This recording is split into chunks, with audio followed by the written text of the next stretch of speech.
So I have things falling. I don't know how to do this video. I really don't. So much has happened in the last 48 hours that I'm still wrapping my head around things, and I'm going through a lot of, I don't know, emotions, motions, whatever. Right now I'm home with my three youngest. They're upstairs finishing up their schoolwork and playing on iPads. And last night, Shawn and I were talking, and I told him I thought about doing this video, and I just hadn't. He actually encouraged me to, because A, it might help me, and B, just to share my story about what happened so nobody else has to go through something like this if it can be avoided. It's been a lot.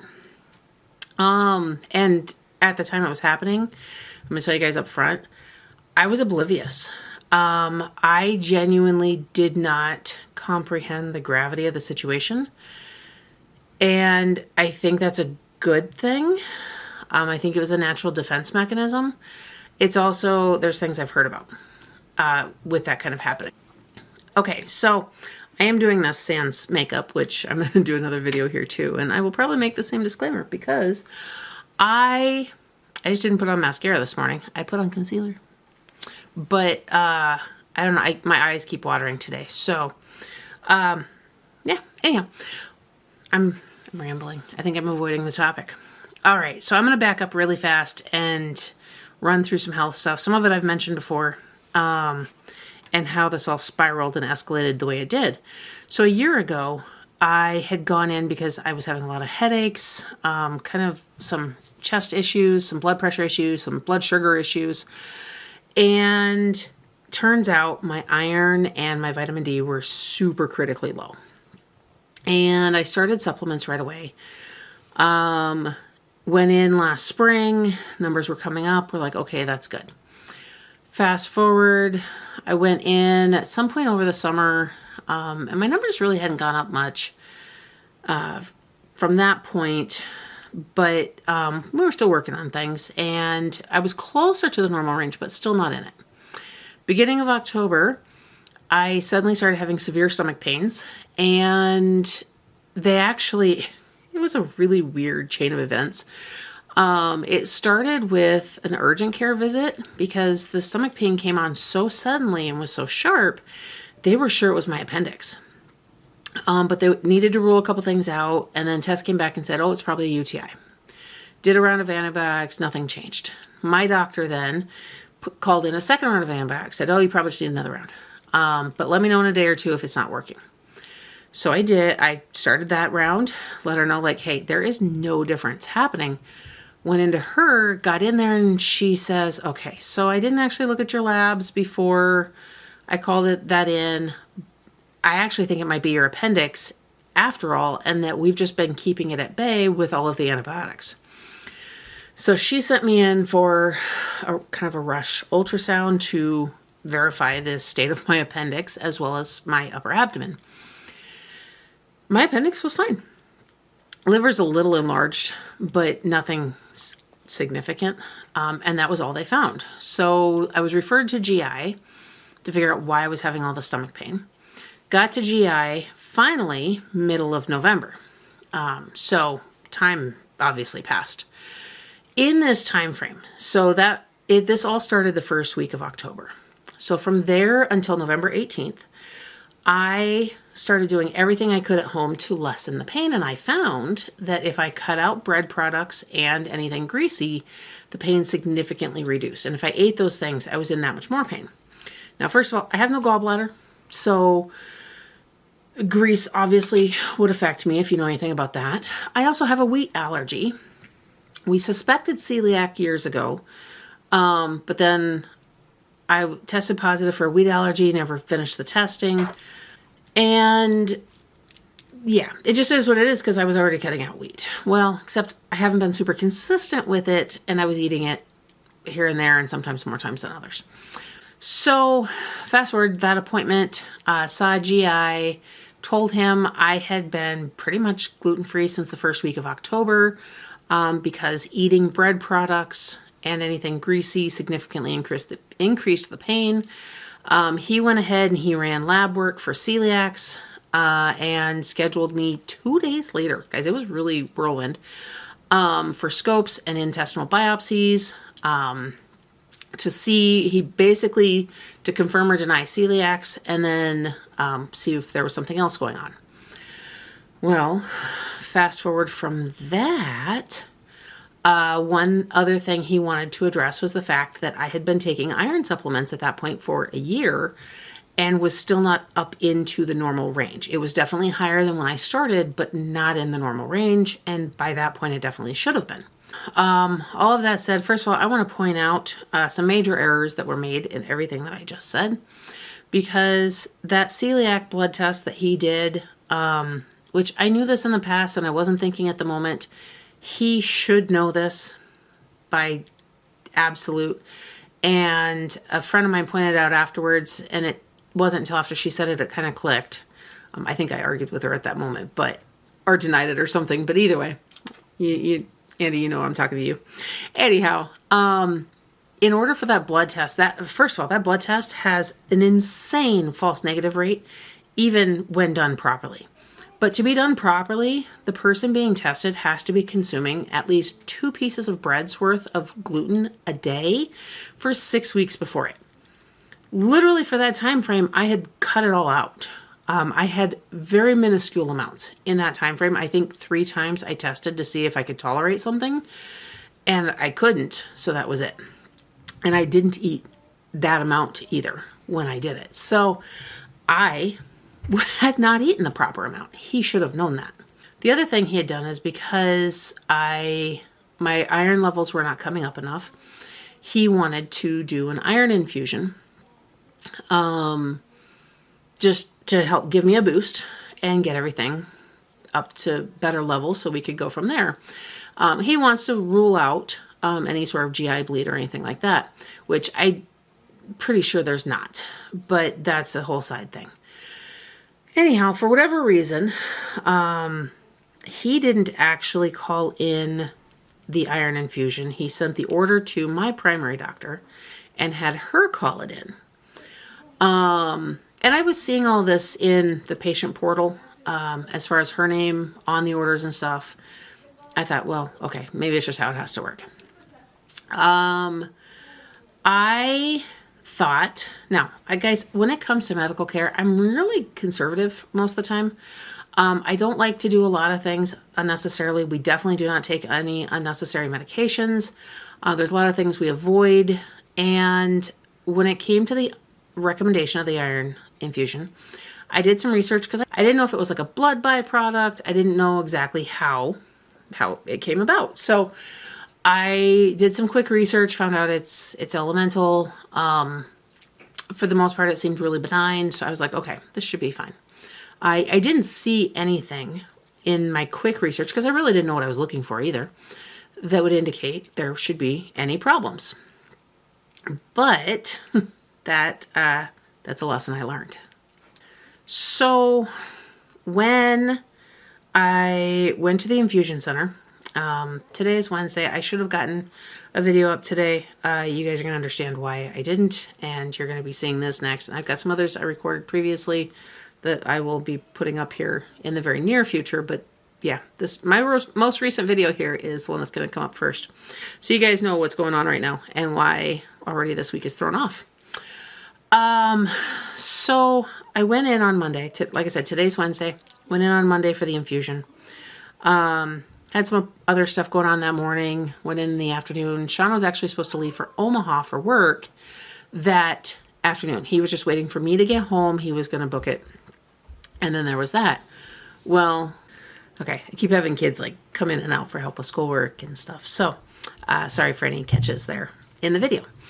So what I was saying is that morning, somebody from the infusion center had called me and verified that I was going to be coming that day. And then started wanting to verify other things. I'm like, I was never told that. Because she said, now they told you, I'm trying to remember what the first one was. She said, so did they tell you you need to call in before you come to make sure to let us know you're coming so we can prep everything for you. I was like, no, they just told me to show up. She says, well, that's pretty typical in your first time. So that's why we called you. Okay. That was weird, but okay. And she says, and they told you it was going to be 2 hours, right? I said, nope, they told me 1 hour. It was a 1 hour infusion. She goes, no, it's 2 hours. The actual infusion is 1 hour, but with this particular one, we have to do a test dose first and wait an hour and then do the actual infusion, which takes an hour. So you will be here for at least 2 hours, possibly a little longer. Well, I had to check with Shawn because that meant it was going to push him back another hour, possibly longer from what we had been anticipating. And we didn't know how I would feel after it in general, but he had to get going for work because he took a new position and he had to get down to Omaha for training. Well, in the midst of this, he said, you know what? It's fine. I will actually just stay here tonight. We'll go to bed earlier and I will get up at 3 o'clock in the morning and head down instead of going down Monday night and staying the night there. Okay. As long as he was okay with that, that was fine. He wanted to make sure I could go get this infusion because we both knew that getting my iron levels up is important. Anyhow, so while in the infusion center, I have long sleeves on so you guys can't see, and the cuffs are just tight enough. I am covered in bruises because my veins are not the friendliest in general, especially if I'm cold, and they blew a couple times, and yeah, all sorts of things happen when trying to get the IV started. And I was joking with the nurses. There were 2 nurses in the room. And one joke I tend to make is that I am quality control. If something can go wrong, it does with me. And that I'm there to test how they respond to things. It's a joke. But somehow it tends to be reality. I just didn't realize how much. Because let me also, I'm going to jump ahead here and say that even in the midst of all of this, so they have you in this little infusion room in a comfy chair, you got your own TV and all of this, but the call light, the button didn't work. It was broken. So I couldn't even call the nurse. So keep that in mind here. Because it plays in a minute. When the very first nurse she actually got the first IV started. And the other nurse started doing the test dose. Well, we weren't even a full minute in. It was over 5 minutes. She was supposed to push a small amount of this iron solution in. And guys, you know what? Let me just go ahead and blast this here. I do not know why on this God's green earth Dextran exists. When there are other iron solutions available that are safe, I really don't. I can't wrap my head around this one. There has to be a reason. I don't know what it is. But anyhow, some pain had started and I made comment. I was like, oh, that actually kind of stings. That stuff must be rough. And she goes, well, this iron is kind of rough. She goes, but it shouldn't hurt. So she was afraid that they had blown the vein. So she stopped. She didn't want to push because she said the iron solution, if it gets like subcutaneous, like under your skin, outside of the vein, it could cause some staining and some other issues. So she didn't want to mess with that IV anymore. Wanted to go ahead and get a different one started because I had already warned them that my veins like to blow randomly. Well, she tried to start another one in this arm and that vein actually blew as she was trying to do it. So another nurse came in and tested, and she's like, I don't think this one actually blew. I think there's just something weird. Now, I've got some bruising that says maybe it had slightly or just a leak or something, but it wasn't a full infiltration.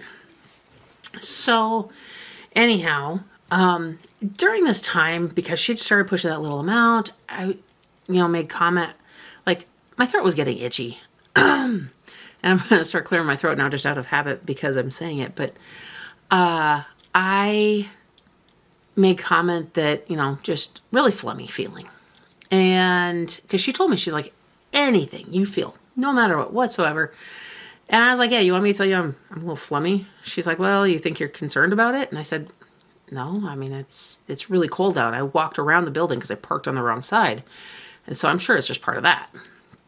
So anyhow, they ended up doing, like, I don't know if we finished the rest of that test dose or not. I know that they were putting more in, and I can't remember if she stopped partway through, if she actually finished putting all of it through. And I remember like the phlegmy feeling kept increasing, and I told her, I was like, man, this is just crazy.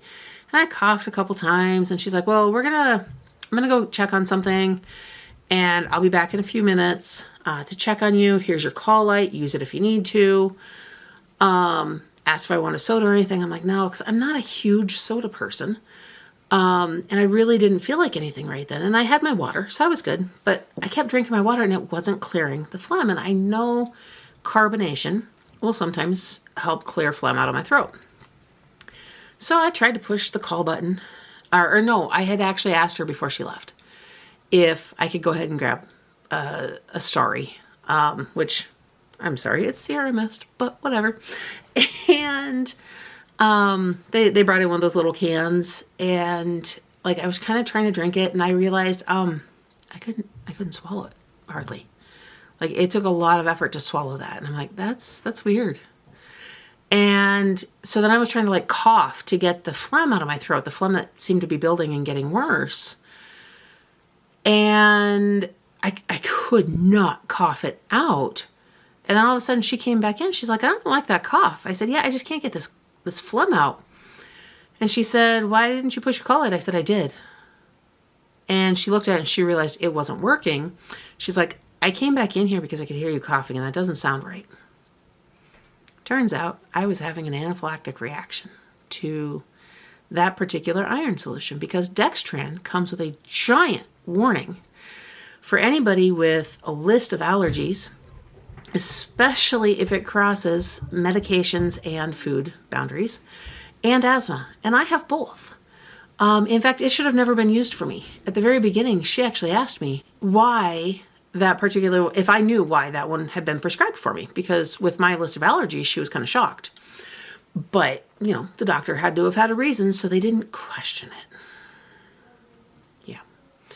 So, about that fast, they gave me an IV dose of Benadryl and Pepsid, because, and I didn't know this, but apparently Pepsid can help with allergic reactions with this kind of stuff. I only think of it as, was it a heartburn medication or something typically? Either way. The Benadryl barely touched the feeling in my throat. It was actually getting worse. And so another nurse came in at this, or she says, okay, we're going to have to do some epinephrine. I'm like, oh, okay. Well, they'd already had me text my husband because I had driven myself. I had asked when they called earlier that day, do I need to have somebody with me? Nah, you'll be fine. So they said, we're giving you Benadryl. IV Benadryl makes you really tired. I'd had it once before in my life. I know it knocks me out. So I texted him. I said, hey, you're going to need one of the big girls to drive you over here to come get me in the van. And then I had to text him like 10 minutes later and say, okay, they're getting ready to give me a dose of epinephrine. So you're going to actually need to pull around to the front of the building with the van. And it was, nothing was really clicking for me. He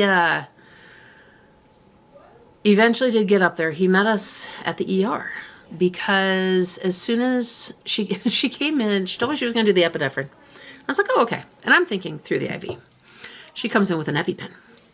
And I'm like, you can't do it through the IV? Guys, I hate needles. And she's like, we can't. We have to do it this way.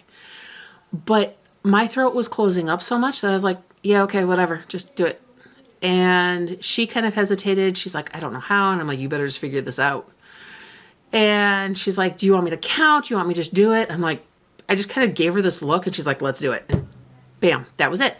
Actually, I'm glad I experienced it because I was able to come home and tell her to, well, I guess not come home because it was late when we got home, but the next day I was able to tell our two super allergy kids that carry EpiPens, because they have not had to use those, that it doesn't actually hurt.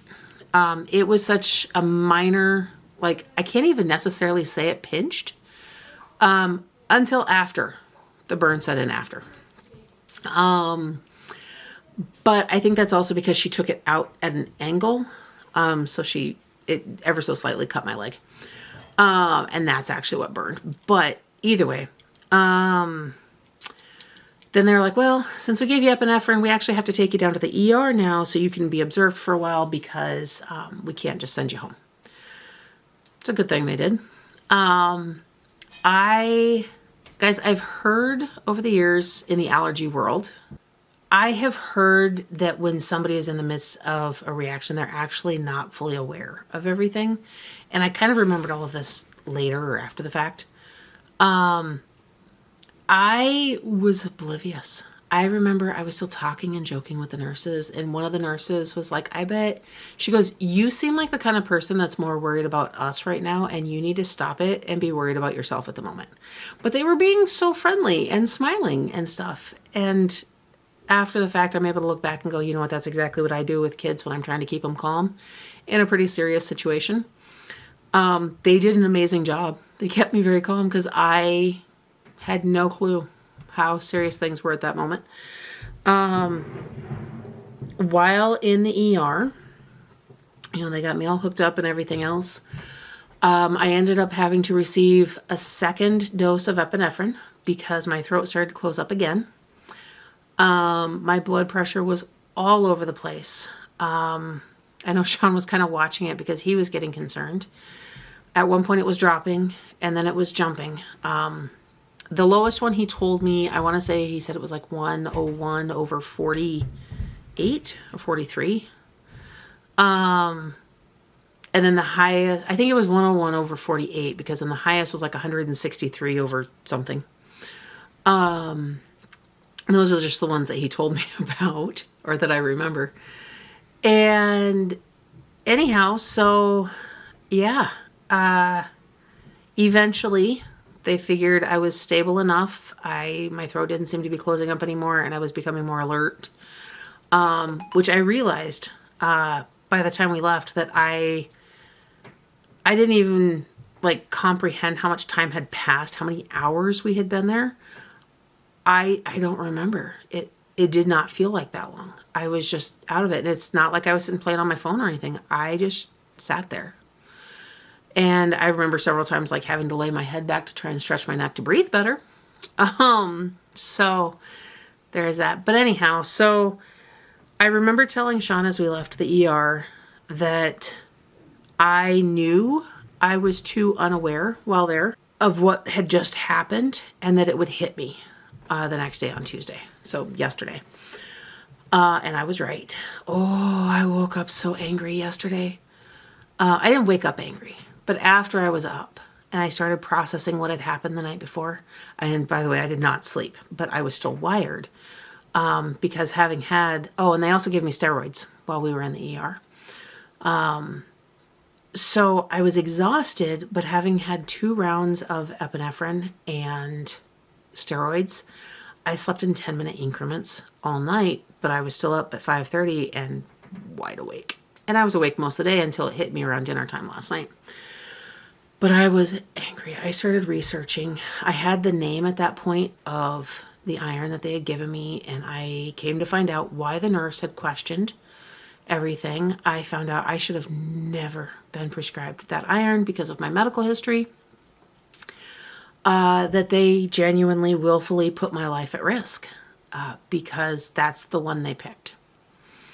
So, and then I received an order from the ER telling me I needed to have a follow-up with my doctor right away, just to make sure I was okay.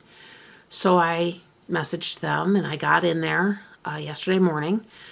And first thing she did is she comes in and she says, I don't know what happened. I had my nurse cross-check the allergy list and everything, and there's nothing in that iron.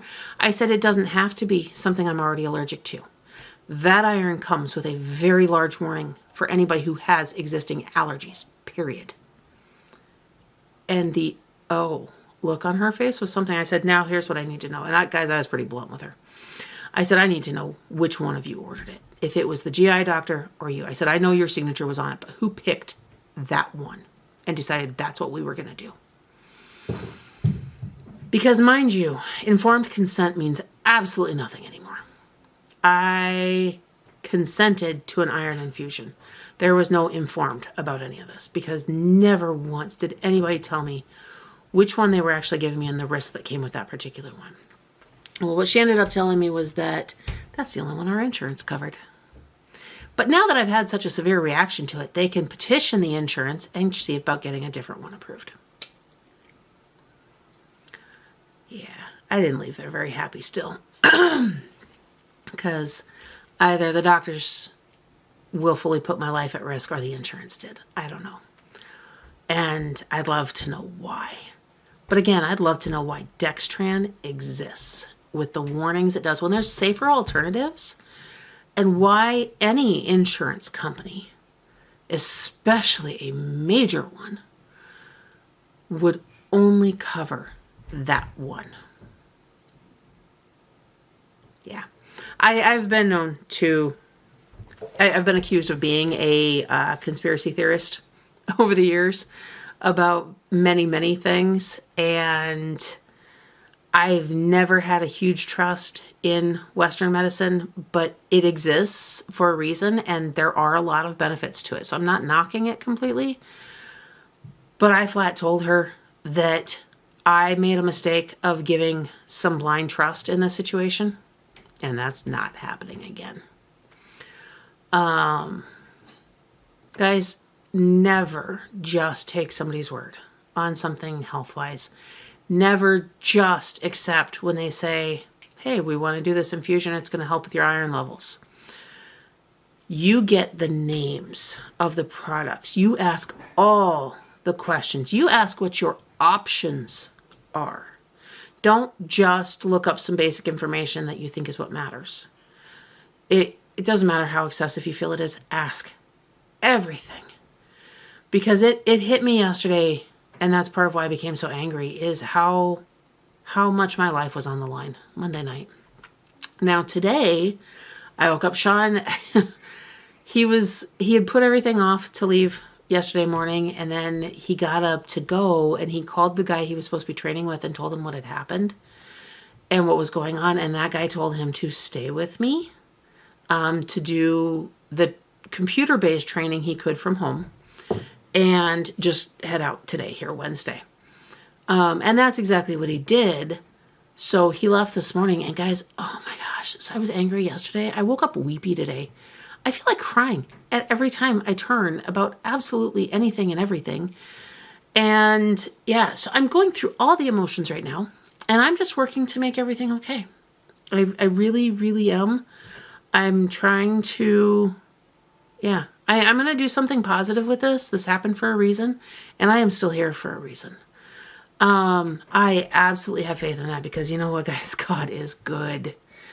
And I'm going to use this, and I also am going to use this platform to call out things. And I'm trying to be very careful to strictly share my experience, how this all played out. I do believe that there is some level of medical incompetence that happened. Especially in our state, guys, I'm not a sue happy person, so that's not the direction I'm going with this. And in our state, it's incredibly difficult to consider anything malpractice anyhow. So there's that. Insurance, I don't know how to go about questioning them. If anybody's got any information on it, that's awesome. But more than anything, I want others to start questioning companies that make things like Dextran. Dextran iron infusions should not exist. And again, if there's safer alternatives, why does it? If somebody has that information and wants to leave it for me, I would love to hear it. I will post a whole new video talking about why it exists if I need to. But at this point, and I'm not bad-mouthing, I'm not slandering or anything, I'm asking why. Because from what I am finding out, it doesn't need to. This is ridiculous. And the only thing everybody kept saying to me that night was, it's the preservatives in it. It's preservatives. It's not a preservative. There are two ingredients. The form of ferrous, it's a ferrous, I want to say caltrate, but I think I'm saying that wrong. I didn't look it up before I did this. That one in itself was a little questionable too, the type of iron. But I know less about that. However, sodium hydroxide, that's the second ingredient. There's two ingredients in this. That is also a fancy name for lie. So what I felt was a questionable type of iron to begin with as I was reading things, mixed with lie, a lie solution. That's what it is. And that's why it's so dangerous. And not only does it have huge warnings for allergic reactions, but the number of fatalities attached to it. Anyhow, guys, this rambled. I'm going to see what I can trim this down to, because according to my camera, I have recorded over half an hour of this, and it might all be up there. I don't know. But that's what happened. And I'm going to record something happier now, because it's what I need. It's what everybody needs. And I actually feel like being a little more productive. And yeah, I'm looking forward to Christmas. I got a lot of stuff to do. I got a lot of stuff to record and a lot of videos to get up. And I'm probably going to be posting a lot of stuff hurriedly, because there's a lot I want to share before Christmas and we're running out of time. So that's what I got. Guys, I am alive because God is good. I am here to talk to you, and I am so glad you guys are here. If you made it through all of that, send some love in the comments. I would really love it. And yeah, there's that. I hope that you guys are having a blessed day and have not experienced anything like this. And if you have, please feel free to share it. I will commiserate with you and send my love your direction as well. And in the meantime, you can like this video if you want to. It's not saying you like it, but it's giving me that extra credit on YouTube that the algorithm appreciates. And in the meantime, I keep saying in the meantime, I'm throwing myself off by not saying everything in my normal routine. Guys, I'll see you in the next one. Bye.